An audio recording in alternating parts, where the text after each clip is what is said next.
اور انسان کمزوریوں کا مجموعہ ہے،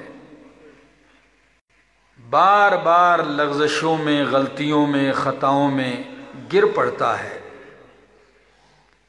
آلودہ ہو جاتا ہے۔ اللہ نے اپنے بندے کو پاک صاف کرنے کے لیے ایک عظیم نعمت اور تحفہ عطا کیا ہے توبہ کی صورت میں۔ اور چونکہ کبھی کبھار جب مجرم جرائم زیادہ کر لے وہ مایوس بھی ہو جاتا ہے اور وہ کہتا کہ اب میری معافی کا کوئی راستہ نہیں۔ تو اللہ نے خاص کر ایسے بندوں کو مخاطب کیا ہے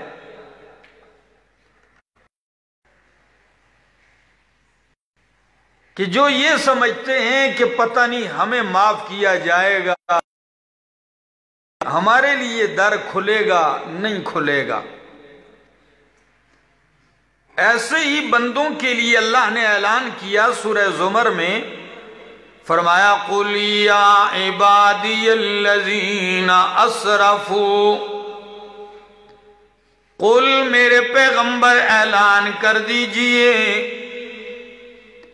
اپنے پیغمبر کی معصوم زبان سے اعلان کروایا جا رہا ہے، یا عبادی الذین اسرفوا، میرے وہ بندوں اسرفوا جنہوں نے اپنے اوپر ظلم کیا ہے، اسرفوا علی انفسہم، جنہوں نے گناہ اور غلطیاں کر کے صغائر کبائر کر کے اپنے اوپر ظلم کیا ہوا ہے، گناہوں سے آلودہ ہیں، گناہوں میں لت پت ہیں۔ ہری پور والوں اور دور دراز سے پردیسی، جہاں تک میری آواز پہنچتی ہے سننے والوں، مالک نے یہ نہیں فرمایا او میرے متقین بندو، او میرے پرہیزگار بندو، او میرے تہجد گزار بندو۔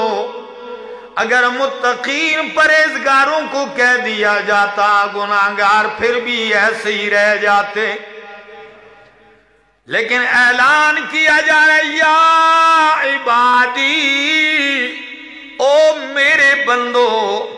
عجیب لفظ ہے، مالک کی شفقت دیکھیے، مالک کی رحمت دیکھیے، مالک کی اپنے بندوں سے رحمت اور محبت دیکھیے، باوجود گناہوں کے پھر بھی کہہ رہا ہے عبادی، بندے تم میرے ہونا، میرے بندو۔ عبادی میں کتنی اپنائیت ہے، یا عبادی میں کتنی محبت پنہا ہے۔ او میرے بندو، الذین اسرفوا علی انفسہم، وہ بندے جنہوں نے اپنے اوپر ظلم کر رکھا ہے، زیادتی کر رکھی ہے، گناہ کر کے کیا اعلان ہے؟ اللہ فرمایا لا تقنطوا من رحمت اللہ، لا تقنطوا من رحمت اللہ، میری رحمت سے نا امید نہ ہو، اللہ میری رحمت سے نا امید نہ ہو، میری رحمت سے مایوس نہ ہو۔ کیوں؟ ان اللہ یغفر الذنوب جمیعا، اللہ سارے کے سارے گناہوں کو معاف کر دے گا، ایک دو نہیں۔ ان اللہ یغفر الذنوب جمیعا، اللہ سارے گناہوں کو معاف کر دے گا۔